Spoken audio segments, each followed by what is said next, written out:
He's not walking in quietly. He's walking in with a score to defend.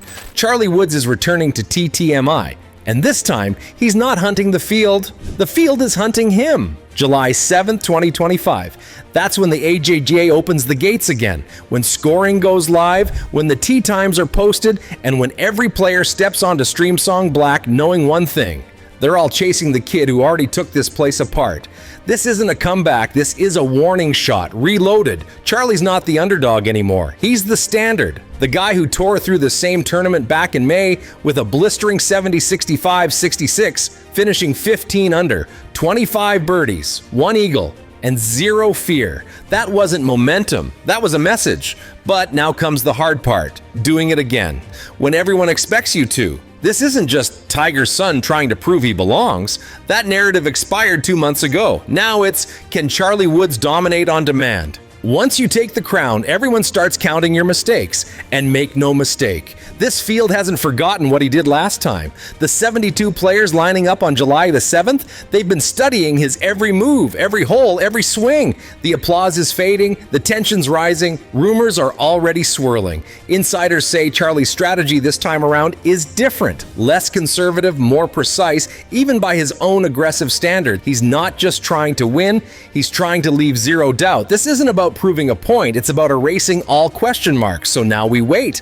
A new TTMI, a familiar name, and a field full of players ready to take him down. When the scoreboard resets on July 7th, the pressure won't. And the kid with the most famous last name in golf, he knows it. When Charlie Woods won the TTMI back in May, it wasn't luck, it wasn't magic. It was a ruthless blueprint, and it worked better than anyone expected. He opened the tournament with 8 birdies in round 1, despite stacking up 5 bogeys and a triple.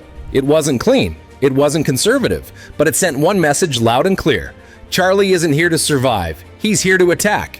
Chaos on the card, control in the mind. 25 birdies, 1 eagle. That's not just good golf, that's deliberate aggression, the kind that only works if you trust your swing more than your scorecard. And according to sources inside the AJGA and close to his camp, he's not changing the formula.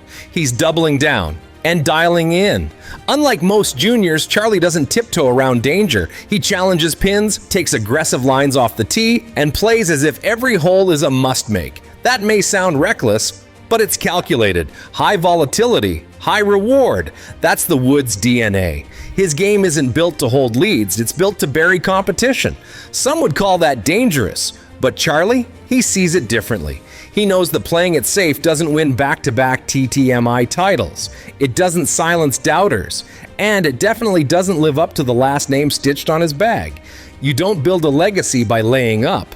Word is, he's been working specifically on tempo under pressure, short game finesse, and mental reset drills, all pointing to a player who expects to be in the fire and stay there. Charlie isn't just managing the heat, he's training to control the flame. So when he steps onto the first tee on July 7th, don't expect hesitation.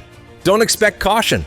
Expect the same plan. Only sharper, scarier, and fully intentional. You don't conquer Streamsong Black, you survive it. And for Charlie Woods, survival might not be part of the plan. This course is unforgiving by design, carved into Florida's sandy ridges with brutal bunkering, wild elevation shifts, and greens that feel like glass on a stormy sea. It's not built for comfort, it's built to punish every inch of arrogance. Every shot here asks a question. Most players don't like the answer. Charlie's strategy, aggressive, bold, surgical, worked in May. But Streamsong doesn't forget. This time the stakes are higher, the field is sharper, and the margin for error? Razor thin. One misread, one bad bounce, one disaster hole, and it's gone. Unlike many junior events, TTMI has no cut. Every player plays all 54 holes. Even if their tournament ends emotionally after 9, there's no safety net, no second flight. And if Charlie runs into early trouble, he'll have to finish and fight with the whole field watching. There's no DNF in this format, just exposure. This is what makes the Black course such a monster. You don't just play it, it plays you back, baiting you into mistakes, dragging confidence into chaos. And when your name is Woods, every twitch gets magnified. Fame doesn't earn mulligans, it attracts pressure. His go-for-everything mentality could crack this place open. or crack him wide open. Just one triple bogey on a Friday morning and the whole weekend spins out of control. That's not speculation. That's exactly what happened last time. And he still won. Lightning struck once. Can it strike again without setting fire to the scorecard? Because here, no one cares who you are. Not your surname, not your swing coach, not your last win, just you, the ball, the hole, and a course waiting to expose weakness. Streamsong doesn't protect names, it dismantles them. It's not just a tournament anymore, it's a hunt. And Charlie Woods is the one wearing the bullseye. 72 of the top junior players in America are headed to Streamsong. Many of them were there in May, and they left bruised, humbled, and dead silent as Charlie walked off with the trophy. Now they're not coming back to compete, they're coming to dethrone. You better believe they've been watching the footage, studying his rounds, scrutinizing every swing, birdie patterns, missed tendencies, body language on bogeys. Every weakness is a weapon in waiting.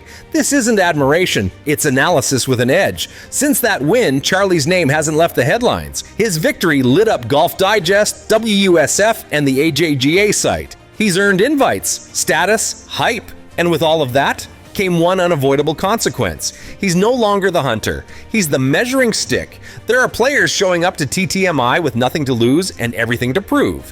And what better statement than slaying the reigning king on the same course he dominated? When revenge becomes motivation, underdogs become dangerous. Even his strategy, once a secret weapon, is no longer a mystery. Every player in the field knows he attacks early, that he'll risk double just to sniff eagle. They've seen the volatility. And now, they're not just watching, they're waiting to pounce. This field isn't impressed anymore. It's impatient. Impatient to prove that Woods' win was timing, not dominance. Impatient to flip the script and write their own breakout story. Every comeback needs a villain. And this weekend it's Charlie. He started the year as a name with promise. Now he enters TTMI as the name everyone's aiming at. The chase is over. Now it's about survival. It's not just about winning anymore, it's about how you win. And for Charlie Woods, the how might be more important than the trophy itself. Some players chase results, others redefine the way the game is played. If Charlie walks out of Streamsong with another win, using the same fearless strategy that stunned everyone in May, then this isn't just a talented junior. This is a prototype, a model for aggressive, unshakable play under fire. You don't follow blueprints like that. You build them. The message would be clear. Calculated risk isn't recklessness, it's the future. And Charlie Woods would no longer be a legacy golfer. He'd be a trendsetter with teeth. When the system bends to your style, you're not part of the wave. You are the wave. But that's the best case scenario.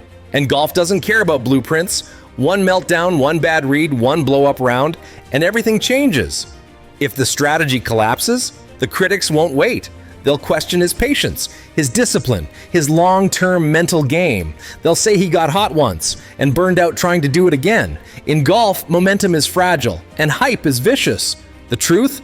The strategy is already out there. It's public, it's been studied, it's being used against him. Now we all get to see if it holds under pressure or breaks when the spotlight burns the hottest. Everyone loves a fearless plan until it stops working. So now we ask the question that echoes through every tee box, every leaderboard, and every practice green. Is Charlie about to rewrite junior golf strategy? Or is this where confidence becomes collapse? Let us know in the comments. Is Charlie Woods playing genius-level golf at TTMI, or is this all about to fall apart? And don't blink, because what happens next may just shape the future of the game itself.